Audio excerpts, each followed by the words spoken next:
نړۍ جال په دې خپرونه کې پر ټولنیزو رسنیو خپاره شوي تاوده موضوعات، افواهات، غبرګونونه، سپیناوي او پرمختګونه څېړل او تحلیلیږي. دا خپرونه د هرې شنبې، دوشنبې او چهارشنبې په ورځو کې په 12:15 دقیقو او بیا ځلې د هرې یکشنبې، سه شنبې او پنجشنبې په ورځو کې په همدې وخت اوریدلای شئ. نړۍ جال. بسم الله الرحمن الرحیم. د حریت رادیو قدرمن اوریدونکو دغه راز د ټولنیزو رسنیو کارونکو السلام علیکم ورحمت الله وبرکاته. ډیر خوشاله یو چې نن بیا هم په نړۍ جال خپرونه باندې پایل کوو. زه رحیم سکندر یم او د خپرونه چې پیلیږي د روژې لومړنۍ ورځ ده. زمونږ اواز کې به خامخا تغیر راځي. تاسو ته د دې ورځې مبارکي وایم. خدای مو تیر ګناهونه توی کا په اصطلاح او نویو ته وسیمه شي. ذکر فکر دا شان د ښېګڼو د نیکیو میاشت ده او خدای دې بختوره پای ته ورسوي. نو د غږ په ارتباط مې ویل رښتیا هم یو په لوږه کې داسې خو لوږې نه دي، کوچنۍ ورځې دي او غږ ښایسته وي. یعنې که څوک سحر را پاڅېږي له خوب نه او د هغه غږ ښایسته وي او چې له خوب نه را پاڅېږي، بل چې یو څه وږی وي یا نهار وي. نو خدای دې وکړي چې د دې ورځو او د دې میاشتې قدر وسي. د دې له خاطره وایم چې ځینې خلک یو چا په فیسبوک کې لیکلي وو، وایي هغه میاشت را ورسېده چې مسلمانان به له بل نه پکې څرمن وباسي. خدای دې نه کړي.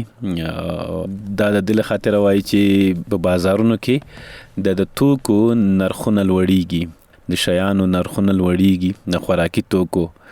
هغه څه چې بیا په روژې پورې ارتباط لري، روژه ماتي او پړشمي پورې، نو هغه بیا زیات قیمتیږي. دا د ډیر وخت نه راهیسې داسې دي چې موږ ځانونو ته مسلمانان وایو او تر ټولو پاک مسلمانان چې دی هغه د افغانستان دي، دې کې شک نشته. او د نورې نړۍ پرتله د افغانستان خلک ډیر صادق او ډیر رښتینی او ډیر پاک خلک دي، غیرتمن خلک دي. خو یو څه چې هغه بیا یا ورته پام نه کیږي یا داسې په اصطلاح باک نه بولی یا ګناه نه بولی. او تر ټولو لویه ګناه هم دا ده چې ګناه وي او ګناه نه بولی، دا تر ټولو لویه ګناه ده. نو بیا دغه قیمتونو راټیټولو کې که څه هم حکومت هڅه کوي او ضرور ده چې وشي، ځکه د افغانیو لوړېدو، ټیټېدو، ډالر جګېدو، ټیټېدو مهال هم خپله مبارزه کړې ده. هم هغه خلکو چې میډیا کاروي، هم هغه مسؤلین چې دغه مسؤلیت ورلغاړې دی، الله تعالی به ورنه پوښتنه کوي. نو دغه وختونو کې هم د نرخونه یې ساتلي دي. هغه د تیلو دي، د ګازو دي، د اوړو دي، وریجې دي، غوړي دي، د دې هغه نرخونه یې قابو ساتلي دي. نو خدای دې وکړي چې د روژې کې هم دغه نرخونه قابو ساتي او داسې چې نه سیخ سوی وي نه کباب. نو هغه خو معلومات شته، د احتکار مخنیوی هم شته. دغه تیر وخت کې چې کله د غنم تروشل کېدل، یعنی لونه وشول، غنم حاصلات ورکړل، نو دی وخت کې حکومت ډیر زیات غنم واخیستل. دا په دې خاطر چې کوم وخت قیمتي راشي یا قحطي راشي، نو بیا به بازار ته وړاندې کوي په همغه بیه چې مخکې وو یا دغه روان نرخونه چې دي. دغه دپاره بیخي څومره ټنونه غنم حکومت واخیستل، اسلامي امارت. نو بیا دغه روژه چې راغله اوس، نو دې وخت کې هم داسې پکار دي چې هم خپل مسلمانان موږ او تاسو کې هیڅ حکومت نه اوسېږي، موږ تاسو بس چې کوو، یعنی یو بل باندې ظلم کوو نه. خپل موږ مسلمانان یو. د حکومت چې دی دا هم د خلکو نه جوړ دی، د ولس د خلکو نه جوړ دی، د خدمت کوي. نو روژه کې د قهر غصې نه ځان ساتل پکار دي. نن یې لومړنۍ ورځ ده. د افغانستان سترې محکمې اعلان وکړ چې تېره شپه چې سبا ته د روژې مبارکه ورځ د لومړنۍ ورځې ده، یعنې نن لومړنۍ ورځ ده.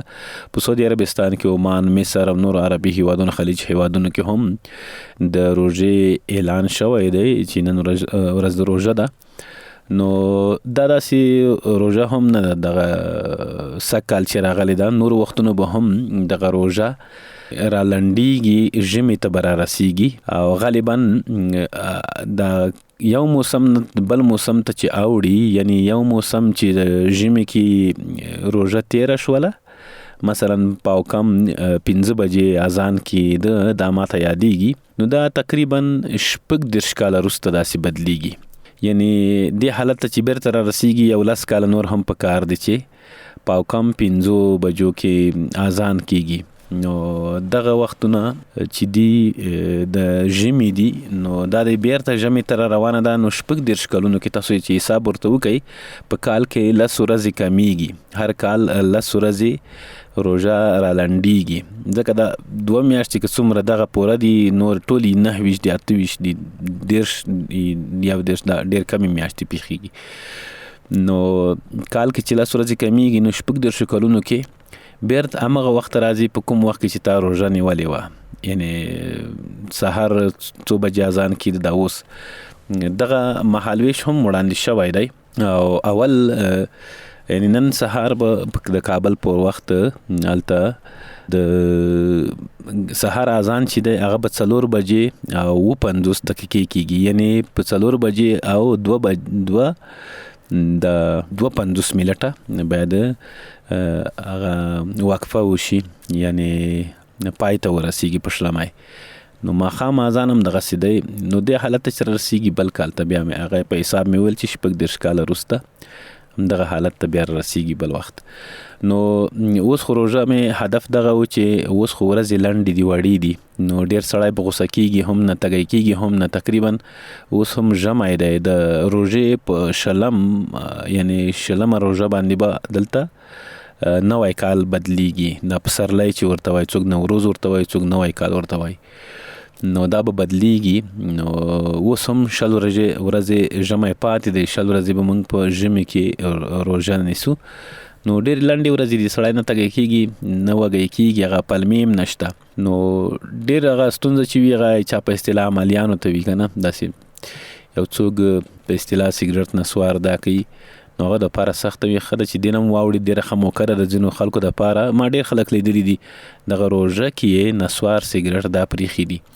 نو دا که پرېږدي بیا په روژو کې ډېره ستونزه نه وي، ډېره ستونزه د هغه دې ته عملیان وایي، ډېر په ساده کلیوالي اصطلاح کې ورته عملیان وایي چې پلانای عملي دی ځکه داسې غوسه دی. نو دا د دوی دپاره یو ښه موقع ده چې پرېږدي، نو روژه کې به غوسه نه ورځي. موږ ډېر کله داسې و چې کورنیو کې د ماشومانو سره په تیره بیا د میرمنو سره داسې چلند کوو لکه د دوی چې روژې نه وي زمونږ وي. موږ خپل هغه ماشومتوب چې تیر کړی دی په کلو کې، کورونو کې، خوا دې خوا، موږ د همدې ټولنې خلک یو، دغه ټولنه کې اوسېږو، په کلي کې اوسېږو، نو ډېر داسې چلند نه کوي. ضرور دا ده چې حتی مرسته ورسره وشي میرمنو سره، او ډېر داسې تیز غږ پې ونه شي، ځکه هغوی د کور هم ورله غاړه وي، کار هم ورله غاړه وي، او روژه ماته هم تیاروي. نو په دې وخت کې ډېر داسې ګزاره پکار ده. خدای مکه دغه ټوله روژه چې تر ماښامه دې لوږه تنده تیره کړې ده، او په دې خاطر چې الله تعالی له موږ نه راضي شي، نو په دغه کم وخت کې دغه اجر له لاسه مه ورکوئ. نو دغه روژه ده، دغه لومړۍ ورځې مبارکي تاسو ته وایم، خدای دې بختوره کړي، او اختر نه هم هغه څوک خوند واخلي چې مکمله روژه یې سمه نیولې وي. هغه څوک د اختر نه خوند نشي اخیستلی چې هغه د تکالیف نه وي ګاللي، روژه یې نه وي نیولې. نو روژه کې خو ډېرې خبرې شته. زموږ د هوریت راډیو نور خپرونې به هم وي، په نورو رسنیو نه هم داسې خپرونې وي چې دغه د روژې په ارتباط وي. نور هم داسې مسلمانه ټولنه ده، په کلي جومات کې هم داسې شان، حتی زموږ په کورونو کې ډېرې کیسه ټي وي د پیتې، دا هم د ډېرو تقریرونو دي د ملایانو، مفتیانو، شیخانو، صاحبانو دي، او داسې اوس خو مې ریکارډونه دي په ټلیفونونو کې دغسې دا اوري، او نو دې نه هم استفاده کېدلی شي. یعنی ما یوازې هغه څه شریکول چې موږ لیدلي دي، کتلي دي، او د روژې په ارتباط ځینې معلومات وو، تاسو تقسیم اوقات ترلاسه کوئ. نو هغه د ماښام اذان هم پکې نوشته دی چې نن ورځ په 100 بجې دی، سبا ته په 100 دی، داسې ورو ورو 1 دقیقه 2 دقیقې شاته کېږي، مخته کېږي. نو اخر به داسې شي چې اخري ورځ به یعنی نیم ساعت دغه فرق پکې راشي. اوس چې په د ماښام اذان په 6 دقیقې کم 6 بجې کوي، بیا کېدای شي 6:30 بجې شي اخر ورځ باندې. نو ډیر موضوعات دي دام ضرور ځکه دا د اسلام بنا ده روزه کلمه طیبه لمنځ روزه دا دریمه بنا ده د اسلام نو دا فرض ادا کوو او تراو ته بزو تراو کې ختمونه دي ماشومان ډیر زیات د تراو د جمعات ته مبيعي الته دغه فکر ګډوډيږي نو هغه څوک چې روزه نیولې ده غوي د لاړ شي تراوی دی وکي نور ماشومان ځان سره مبيعي ځکه جمعات کې همدغه څو یو میاشت د چې موږ جمعات ته مسلسل زول تازيريګو نو دغه ماشومان چې دي د زموږ توجه بدلوي الته شور کوي کنه مستی کوي یو بل ټیلې وهي نو دې سره ډیر پام کوي خیر بل ځای کې بیا ونازوي نور ځایونه هم شته د ماشومانو د نازولو نو دا خبرونه چې وا دا نن د روزې لومړنۍ ورځ ده او دغه د روزې لومړنۍ ورځ په موږ باندې تاثیر نه دی کړی ځکه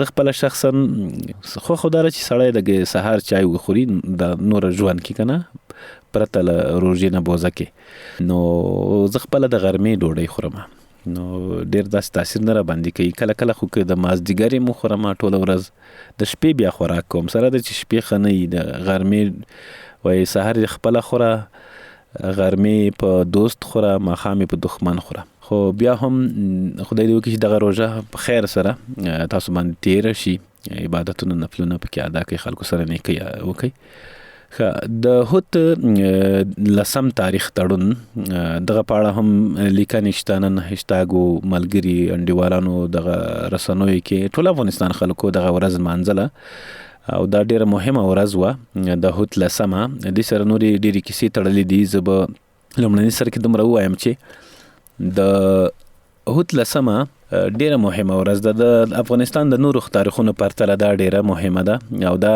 معاصر تاریخ کې یو نوې اضافه ده او دا داسې ویاړلې اضافه ده هغه سینه د لکه نور وختونه ځینې تاریخونه چې سړی په خفه کیږي سره د چې تاریخ به یادوي خو د خفګان تاریخ وي دا د ویاړ تاریخ دی لومړی دا چې کله چې افغانستان باندې امریکا راغله اشغال وکړ د څلوېښتو هیوادونو سره ځینې خلک بیا دوه یادوي خو اته څلوېښت دا مشهور دي تقریبا 50 هیوادونو افغانستان باندې اشغال تر سره کړ د خپلو د ځینو افغانانو پردیپالو پر مټ کني امریکا خوړنده ولته نشو راتللی نو پردای سړی په ستا په کلي کې څه بلد وي خو خپل سره د دې اشغال چې وشو بیا اول وختونو کې امارت غلی شو یو داسې ښه وقفه یې واخیستله لکه مشوراتي وقفه یو چاته چې مشوره کوي چې اوس څنګه کوو نو دا ډیر وخت پورې جنگ نه و آرامي وه بیا لومړنی برید چې په امریکا باندې هغه د پکتیا په شاهي کوټ کې تر سره شو د شهید سیف الرحمن منصور تقبله الله تعالی کوماندې لاندې په امریکا باندې لومړنی برید وشو دا لومړنی برید و چې امریکا راغلی و نو بیا په دې باندې عملیات تر سره کېدل د دې عملیاتو نوم و چې امریکا عملیات تر سره کول د دې عملیاتو نوم اناکونډا اپریشن یعنی د اناکونډا یو رقم مار دی د دې عملیات تر سره کول دا مار په امریکا کې ډیر مشهور دی غټ مار دی وای ډیر په لوړ ځای نه او ډیر لري ځای نه د څه غټه کوي او هغه څاروي را نیسي غبندې را تاویږي خفه کوي او وژني نو د دې عملیاتو نوم یې د دې مار خطرناک نوم اناکونډا دغه مار عملیات نومي ورک په شاهي کوټ باندې تر سره شو ډیر شهیدان لرل د کې شک نه امارت شهیدان لرل او دا داسې نه اوس پښتنې دي دا د مرحوم لوی ملا صاحب ملا محمد عمر رحمه الله تعالی په امر باندې تر سره شوی و او چونکه سیف الرحمن منصور تقبله الله دا کوماندان و او داسې ویل کېږي چې یو لاس فلج و د بل لاس چندانې کار نه کاوه داسې راکټ غوندې وږې ته نه پورته کېده خو بیا هم هغه زړورتیا وکړله نو دا لومړني پیلونه ډیر سخت وي او دا تاریخ ما یو بل ځای کې مې یادونه کړې وم کته مې سرچ کوم د همدې هوت لومړنۍ لسیزه کې دا لس ورځې چې دي دا ډېرې بختورې ورځې دي د افغانستان په تاریخ کې یو بله هم شته د هوت دریمه دا د 1958 کال هغه وخت چې شوروي اتحاد یا کمونستانو دغه د داود خان په وړاندې کودتا کړې وه بیا شورویانو ته زمينه برابر کړله. 1958 کال وو، یعنی 40 کال مخکې. نو دلته د کابل خلکو او محصلینو پاڅون کړی و د هود په دریمه. اسې دا تړاو درته خیمه.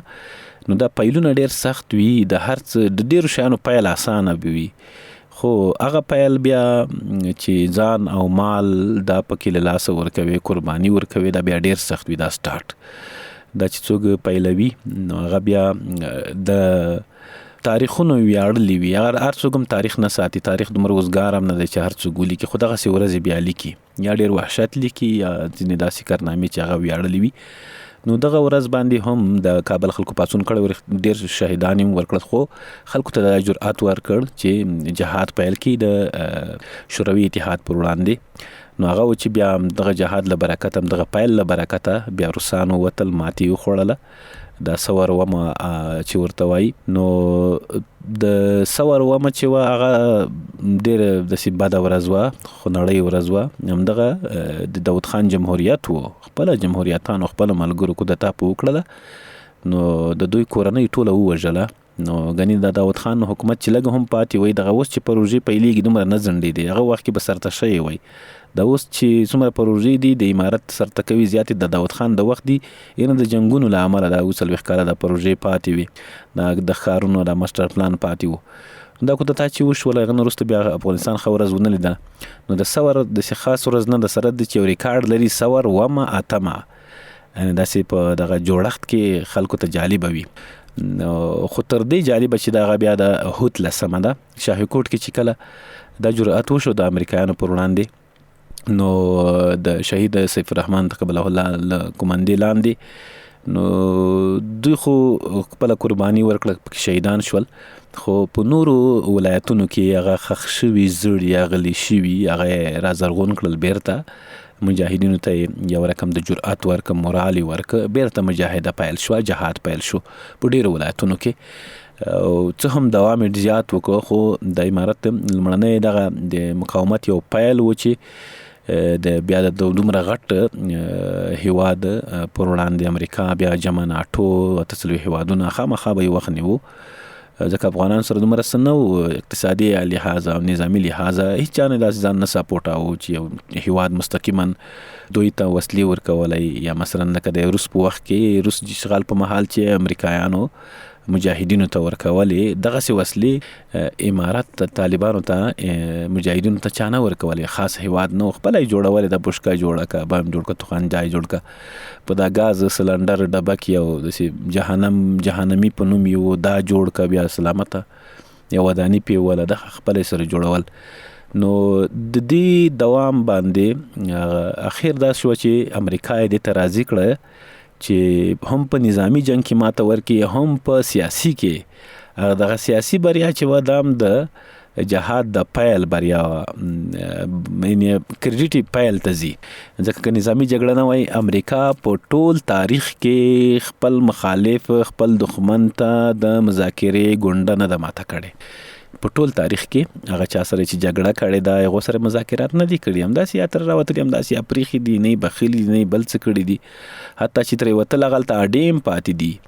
په جاپان کې، په نورو ځایونو کې چې دوی حملې کړي دي، هغلته بیا اډې پاتې دي، داسې ټول نه دي ترې راوتلي. خو د افغانستان اسلامي امارت دوحې تړون چې د هود په 10 شوی و، د دې یو برکت دا و چې د دې یوه خوبي دا وه، هغه نورو سره فرق یې دا و چې دلته په افغانستان کې هیڅ اډه نه لري امریکا، حتی سفارت نه لري تر دې دمه، خو کېږي وروسته به اړیکې برابرېږي، سیاسي اړیکې، اقتصادي اړیکې، دا خو د ټول نړۍ سره، نړۍ یو کلی دی، موږ پکې یو کورنۍ یو، خو ښه بدیداره کورنۍ د افغانستان.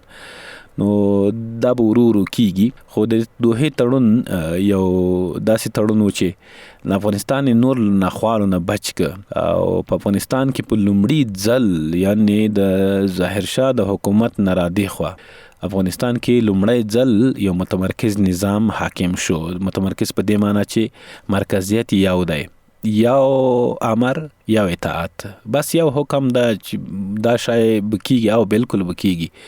نو د امارت چې کومه د دوحې هوکړې نه راوروسته اول داسې هم نه وه چې خلک یې وژل، ویشتل، دغسې راتلل کابل یې نیو، نه، کوم ځای کې جنگ پېښې د ضرورت پېښې د جنگ کاوه او کوم ځای کې چې نو هغه پروغه جوړه ډېر کسان ډېر خلک داسې تاسو د زمي الله مجاهد صاحب هغه ځینې مرکې او ځینې کیسې او ویناوې اورېدلې وي ځینې سرسنوي سره چې هغه به دا ویل چې موږ د پلاني پوستیامې ولسوال سره کومندان سره د پلاني ولسوال سره د پلاني والي سره د ولایت دغه سره خبرې وکړې پروغه جوړه همدغسې وشول نو کابل یې ونیو نو هغه خو بیا د اګست 15 ده نو دغه ورځ چې د هوت د اګست چې د دام د هوت له برکته ده د هوت لسمې له برکته هغه که په لومړنی جنګ شو هغه که د دوحې تړون لاسلیک شو اول داسې تړون و د دوحې چې په دې کې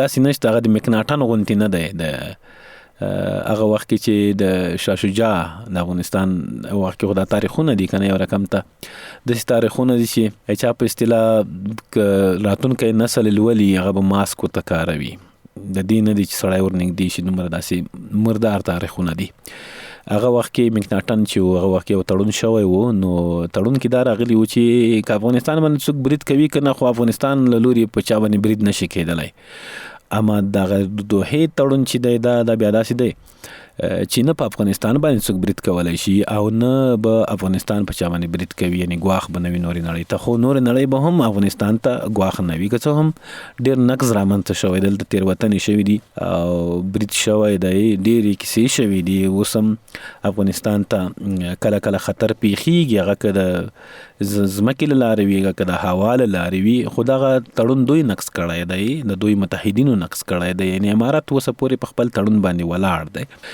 نو خو دې سره بیا هم الله تعالی دومره توفیق ورکړی دی چې نه یوازې متمرکز نظام بلکې امن یې هم راوستی دی یعنی د هیواد په هیڅ ګوټ کې به یې ولویشت ځمکه څوک پیدا نه کړي چې له هغه نه یو څوک په لایف بڼه امارت ته ګواښ کوي مقاومت کوي او امارت ته دا وس نه لري چې هلته پسې ورشي او وی افغانستان خو امارت د وس نه لري دغسې تر اوسه پورې په دا 3 کلونو کې نه دي پېښ شوي او راتلونکي ته هم انشاءالله دغسې تمه نشته او یعنی دغه خوبي لري د دوحې تړون چې تړون وشو افغانستان کې امارت بیرته حاکم شو دا لومړنی ځل دی په تاریخ کې چې یو حکومت د دویم ځل بیا بریالي شوی وي یعنی یو ځل د حکومت ړنګ شوی یو نظام دی ړنګ شوی یو مکمل نظام بنسټ هغه پالیسي هغه چوکاټ اجنډا دا ټول شان له منځه تللي وي بیرته د هغه حاکم شي په مغه ډول نو آبادۍ روانې دي بیا روانه ده یو څه ستونزې به هم وي خلکو ته به کار هم پیدا شي ځینې نورې ستونزې دغه به هم حل شي نو داسې ورو به کېږي د افغانستان خلک هم داسې بېلابېل نظامونه او اشغالونه پرې راغلل فکرونه مختلف کړل سره ویشل حتی تجزیې ته سره نږدې کړل خو ښه خبره دا وه چې نه په تېر امارت کې افغانستان تجزیه شو سره ویشل شو او نه دا ځل خو بیخي قوي شو یو ځل خالي داسې و چې امارت لاړ جمهوریت حاکم شو دا ډیورن باندې د فرضي کرښه باندې اغزن تار تیر شو دا کرښه ډېره ښه ورکه شوې وه او څه باندې 100 کاله پې وتلي ول د ګرد منه شوې وه د لیکه خو بیرته دغه جمهوریت مهال خرڅ شو او $1 ملیون یې اشرف غني ته ورکړل نو هغه ډیورن فرضي کرښه باندې تار وغځاو نه یې د خلکو مخه ونیوله نه یې پښتنو مخه ونیوله نه د قوم د دې سیمې د خپلوانو مخه یې ونیوله هغه پرې کېږي نو په حتی په غاښ به یې هم ژوي نو د دې تړون هغه اهمیت په دې کې و چې زمونږ افغانانو لږه ساه واخیستله یو څه به امارت هم خپلې څپلۍ نوي کړي او خپل زخمونه به ورغوي تر ټولو زیات چې خوښ شوي دي هغه امارت حاکمان دي د دوی ټولې کیسې دا خو چې داسې دي چې ډېر دغسې ډېر خلک د میډیا شوقیان نه دي که یو ځل میډیا ته ټولو خبرې وکړلې نو دا به د تاریخ دغه ګینګز کتاب کې به بیا هم دغه تاریخ ثبتېږي په تا د ګینګز کتاب یو تاریخي داسې نوم کتاب دی چې هغه جالب شیان په نړۍ کې چې پیښیږي ډېرې کارنامې چې شوي نو هغه ثبتوي دا به یو بل داسې تاریخ وي چې د ګینګز ریکارډ ماتولی شي د افغانستان دغه تیر یوازې دا 10 کلنه دغه میزه نو دې باندې لیکلم شوي دي د باندې ډېرې لیکنې شوي دي د هوت لسمه تاریخي تړون د یکتازي نړۍ ځوړ او پیل او د څو قطبي نظم د راتګ نوی فصل. لیکوال حمزه الیاس. له 2013 کال څخه تر 2020 کال پورې د قطر هیواد په اسانچاري د اسلامي امارت او امریکا ترمنځ مذاکرات تر سره شول. د مذاکرات د دوحې تړون تر عنوان لاندې پای ته ورسېدل او په 1998 کال په 10 دهه د قطر هیواد په کوربتوب پاکستان، چین، روسیا، ایران، هند، سعودي عربستان، ترکیه، ازبکستان، اندونیزیا، ناروې او یو شمیر نورو هیوادونو په شتون کې د اسلامي امارت او امریکا ترمنځ توافقنامه امضا شوه. دا تړون په 4 اساسي نقطو مشتمل و چې تر ټولو مهم پکې د خارجي قواو، ناټو او امریکا نظامی حضور پای ته رسیدل و. دا تړون نه تنها د افغانستان او سیمې پر سیاستونو اغیز وکړ بلکې د نړیوال نظم پر سیاستونو او تحولاتو یې هم پراخ اغیز کړی دی. په 2021 کال کې د همدې تړون مهمه مادو د عملي کېدل او د ناټو امریکا حضور ته پای ټکی کېښودل، د یکتازي نړۍ او یو قطبي نظم د تګ او څو قطبي نړۍ د راتګ نظریې زور اخیستی دی او یو نوی فصل یې رامنځته کړی دی. په 1992 کې د کرملین د ماتې وروسته 2 قطبي نظم پای ته ورسید او په نړۍ کې د امریکا په مشرۍ یو قطب او یو تاز نظم په توګه راڅرګند شو، یعنی یو قطبي و. هغه بوش خبره چې یو نړۍ یو بادشاه لکه ځاني بادشاه بلو، نعوذ بالله. دا یکتازي د 21 لسیزې تر نیمایي پورې دوام درلود چې پر نړیوال اقتصادي او نظامی سیاست پورې حاکم و. د یکتازي نړۍ د جوړ او پیل او نویو لوبغاړو راپورته کېدل.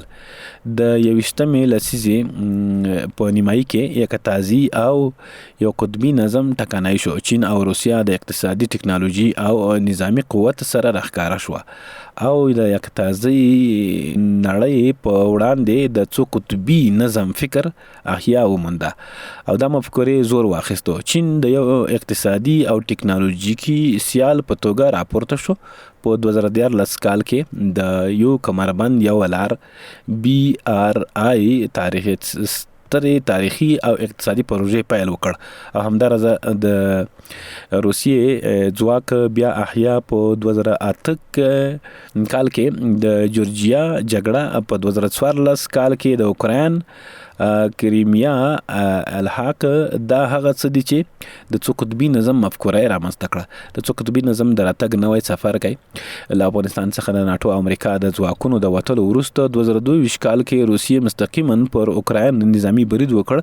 د لویدیځ ته پراخ نظامی او عملی غبرګون و چې تقریبا 10 میلیونه پورې بشري زیانونه او په میلیارډونو ډالرو د مصرف سره لویدیځ ته په یو ناکامه او بې پایانه جګړې تمام شوه.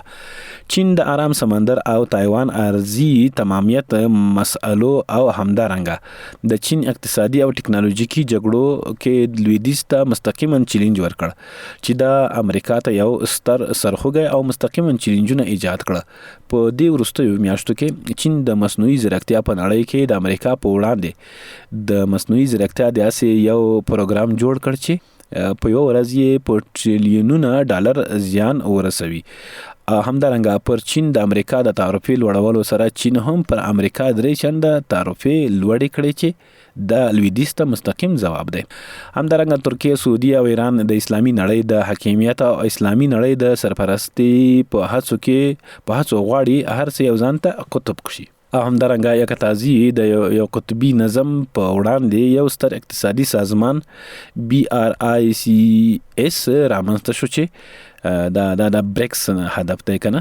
یو سازمان وایي چې بریکس رامنځته شو چې د برازیل، روسیې، هند، چین او جنوبي افریقا هیوادونو څخه جوړ دی. دا د لویدیځ اقتصاد ته کلکه ضربه او د بریکس پیسو ایجاد د ډالرو پر حاکمیت هم اغیز کړی دی. همدارنګه د نړیوالو قدرتونو لپاره ستراتیژیکه سیمه منځنی ختیځ 1940 راهیسې تل کړکېچن پاتې شوی دی. خو د 2011 عرب پسرلی او د 2023 اسرائیل حماس جګړه د وروستیو کلونو د لویدیځ په وړاندې د ستر ټکر او قوي ضربې مقابله ده چې امریکا پکې پاتې راغله او ماتې هم راغله. اوس مقابل لوري پکې کامیاب دي دا هم پر یک تازي نړۍ او یو قطبي نظم اثر کوي. همدارنګه د سترو ټکنالوژیک او مصنوعي ځیرکتیا کمپنیو په پراخه کچه پانګونه او د ټکنالوژي او مصنوعي ځیرکتیا پراختیا او د مصنوعي ځیرکتیا او ټکنالوژیکي کمپنیو پر هیوادونو د پراخه اغیزې او یو جلا قطب په حیث د څرګندېدو او یا د همدې کمپنیو د ممکنه سناریو له مخې د هیوادونو حاکمیت ترلاسه کول هم د یک تازي نړۍ او یو قطبي نظم په شدت سره د پای ښکارندویي کوي. د همدې پورته ټولو نقطو ته په کتو سره دا جوته شو چې د دوه قطبي نړۍ پر مهال هم په افغانستان کې د کرملین ماتې چې له مخکې نه شروع شوې وه دلته د جګړې بایللو سره دوه قطبي نړۍ ته د پای ټکی کېښودل شو. همدارنګه د لویدیځ یک تازي نړۍ او یو قطبي نظم تګ او د څو قطبي نظم راتګ که څه هم مخکې نه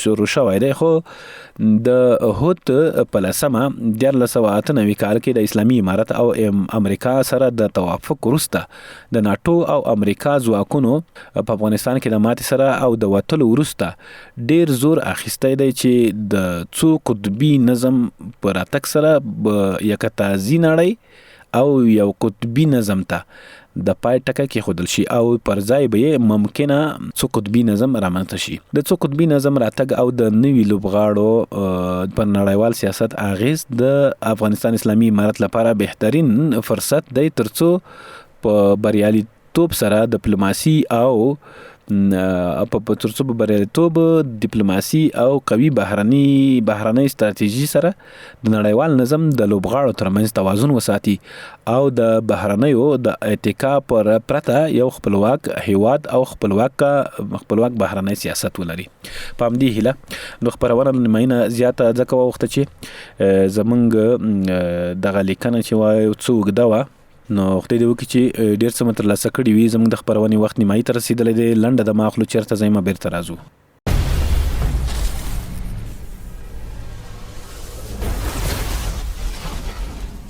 نړۍ جال په دې خپرونه کې پر ټولنیزو رسنیو خپاره شوي تاوده موضوعات، افواهات، غبرګونونه، سپیناوي او پرمختګونه څېړل او تحلیلیږي. دا خپرونه د هرې شنبې، دوشنبې او چهارشنبې په ورځو کې په 12:15 دقیقو او بیا ځلې د هرې یکشنبې، سه شنبې او پنجشنبې په ورځو کې په همدې وخت اوریدلی شئ. نړۍ جال د هوریت رادیو د نړۍ جل خپرونو قدرمن اوریدونکو یو ځل بیا ښه راغلاست درته وایم. تېره نیمایي کې موږ په ډېرو مسایلو باندې خبرې وکړې. د روژه باندې هم خبرې وکړې چې نن لومړنۍ ورځ ده. همدغه راز د هوت په 10 باندې مو خبرې وکړې چې دا اول ماندلی شوله. را به شو اوس بیرته امریکا او اوکراین ته هغه لور ته هم ډېر داسې یو جنجال روان دی. زلنسکي د اوکراین مشر امریکا ته سفر کړی دی. هلته ټول ورته راټول شوي دي. بس د میلمتو پر ځای سپکاوی ورته کړی دی، په دې معنا چې لکه بیخي او غلام غوندې منځ کې ناست دی. ټول پرې راپرش کېږي، پرې رابروړېږي چې داسې مه کوه، هسې کوه، د اوکراین تا تباه که او ډېرې کیسې ورته کوي. یعنی یو دلته خلکو ورته لیکلي چې د امریکا په څېر یو بدترین دوست په تاریخ کې نه ترسره شوی. اوکراین یې پرې دوړې وړې کړو، له پاسه یې پرې زلنسکي په خپل دفتر کې وڅنډه او دغه ویډیو یې په ټولنیزو رسنیو کې تېرې شپې راهیسې زیاته وایرل شوې ده. تاویږي هر څوک ورباندې خپله تبصره کوي. وینس د امریکا د ولسمشر ډونالډ ټرمپ مرستیال دی. وینس دا ورته وایي چې ته یو پروپاګند سفر باندې یې او په کانفرانس کې د بې ادبه خبرې وکړې. زلنسکي ورته وایي تاسو ته معلومات نشته چې مستقبل کې به څه کیږي. ټرمپ ورته وایي موږ ته یې مه راښیه چې څه به کیږي او څه محسوسوو. موږ ډېر ښه پوهیږو چې خپلې مسالې څنګه حل کړو. موږ باندې دیکتاتوري مه کوه. ته په ښه حالت کې نه یې. بیا داسې 3 ځله ورته وایي ته په ښه حالت کې نه یې، ته په ښه حالت کې نه یې. تا سره نور کارونه نشته، د مکر او فریب لارې نشته، تا کارونه ختم کړل، میلیونونه انسانان خطر سره مخ کوي، درېیمې نړیوالې جګړې ته لاره هواروي، ډیر بې ادبه یې.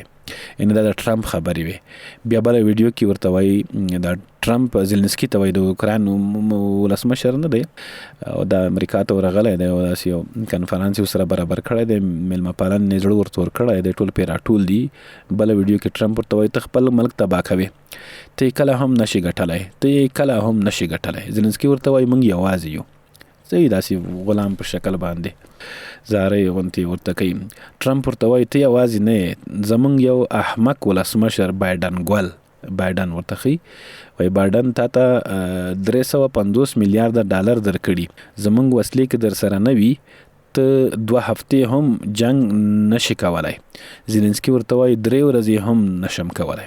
ټرمپ ورته وایي ډیر بې ادبه. نو دا مکالمه یو چا لیکلې وه او دا مې راکاپي کړله او تاسو ته مې وړاندې کړله.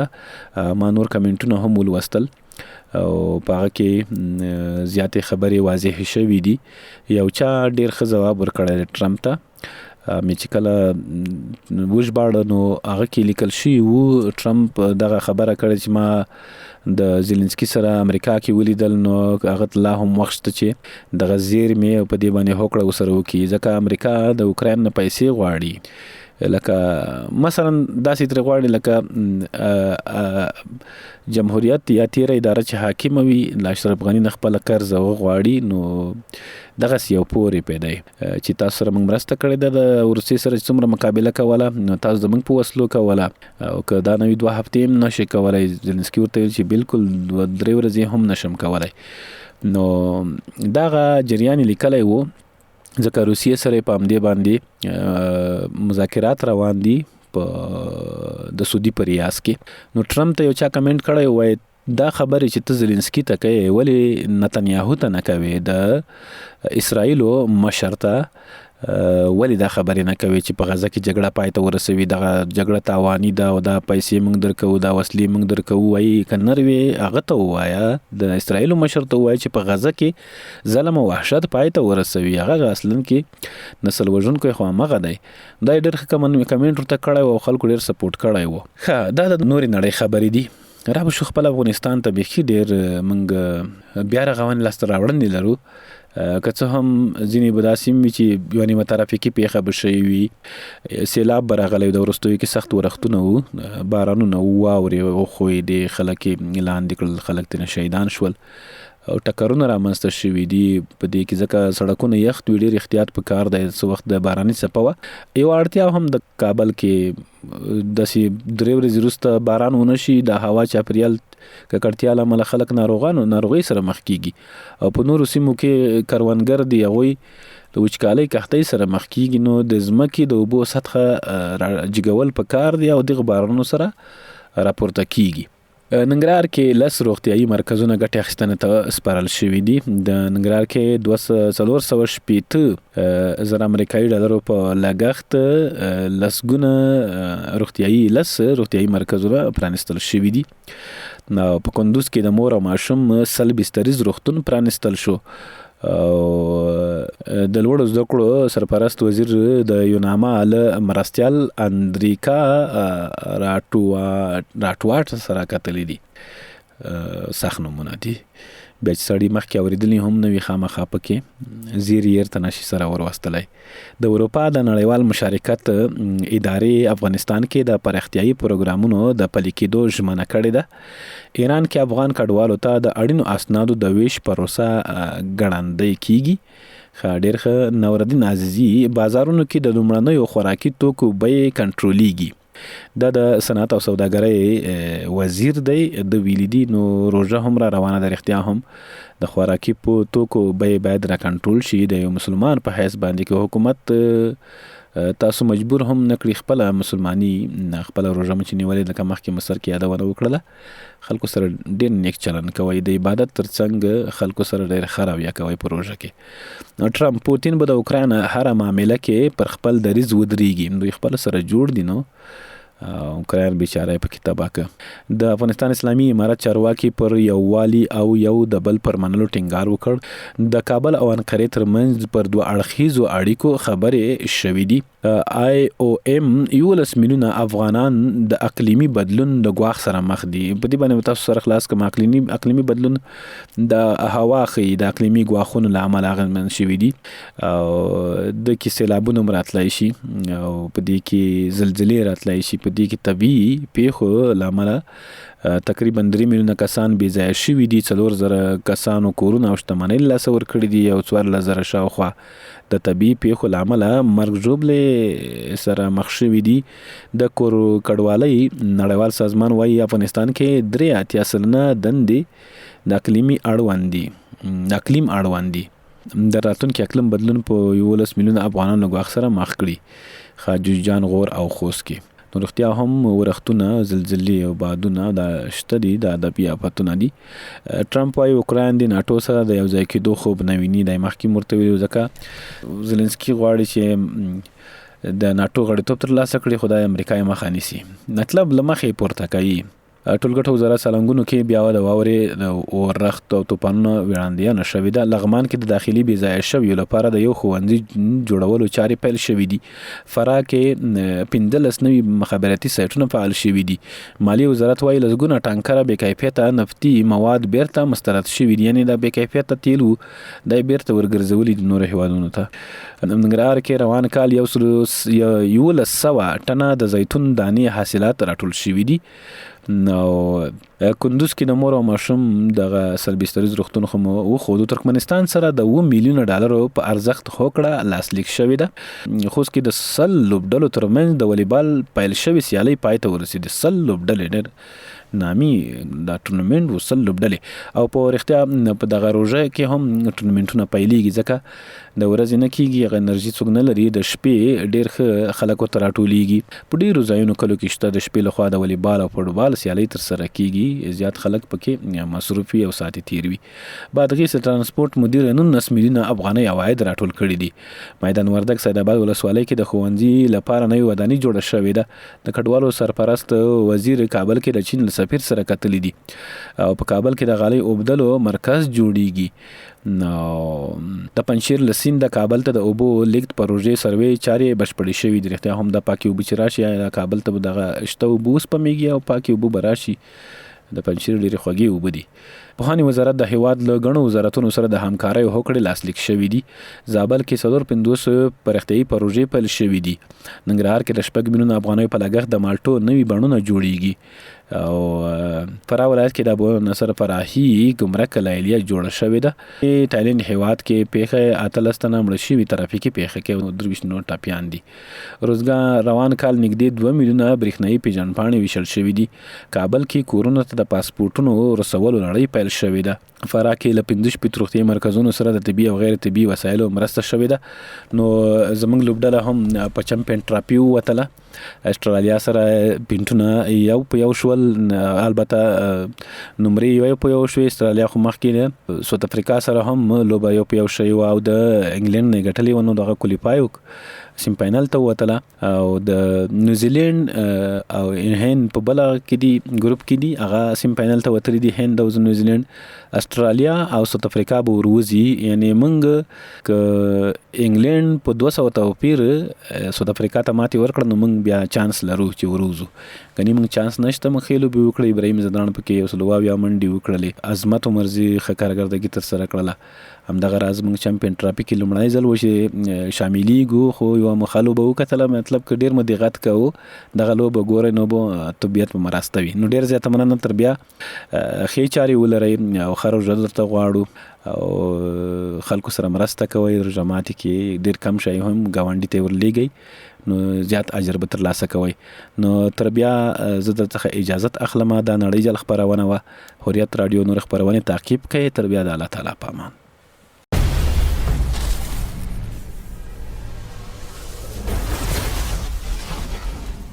نړۍ جال په دې خپرونه کې پر ټولنیزو رسنیو خپاره شوي تاوده موضوعات، افواهات، غبرګونونه، سپیناوي او پرمختګونه څېړل او تحلیلیږي. دا خپرونه د هرې شنبې، دوشنبې او چهارشنبې په ورځو کې په 12:15 دقیقو او بیا ځلې د هرې یکشنبې، سه شنبې او پنجشنبې په ورځو کې په همدې وخت اوریدلای شئ. نړۍ جال